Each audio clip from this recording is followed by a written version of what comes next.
Why do you say that? I've driven a bunch of fellas down to this prison. Lord knows how many. Usually it's about now I get the, I didn't do it.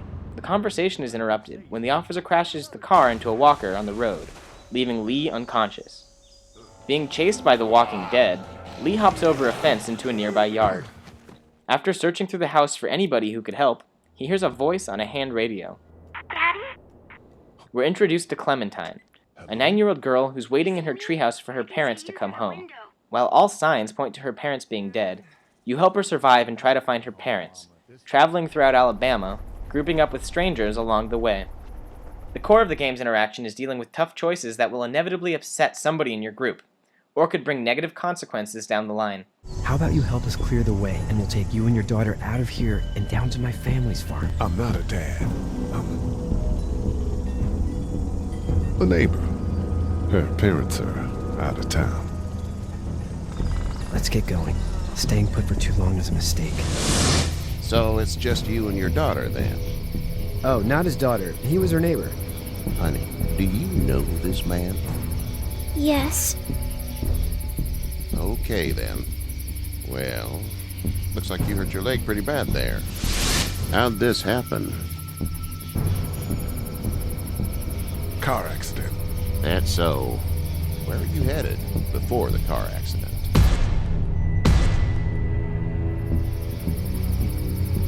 Just out for a drive.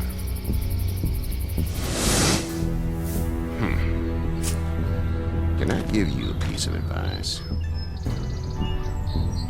What is it? I don't know who you are or what you did, but you better become a better liar fast. The strongest relationship in the game is the one between you and Clementine. The game makes you want to act like a father to her, protecting her, teaching her, trying to make sure that she gets along in a world that you don't fully comprehend yourself.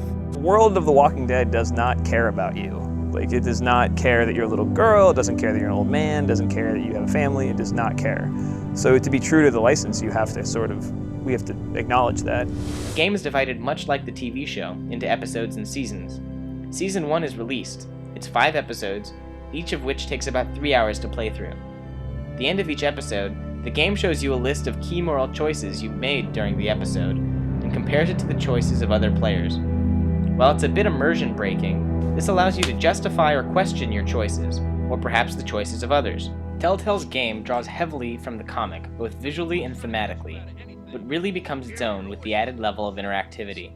By using the illusion of choice, the designers can craft a cinematic quality narrative where you feel your choices have impact.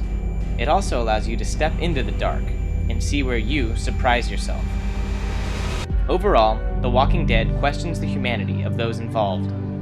It asks you what it means to be human, and how easily it can all be taken away from you. Both adaptations successfully encompass this. It goes to show, people will up and go mad when they believe their life is over. No man is an island, entire of itself. Every man is a piece of the continent, a part of the main. If a clod be washed away by the sea, Europe is the less, as well as if a promontory were, as well as if a manor of thy friends or of thine own were. Any man's death diminishes me, because I am involved in mankind, and therefore never send to know For whom the bell tolls. What are you yammering on about?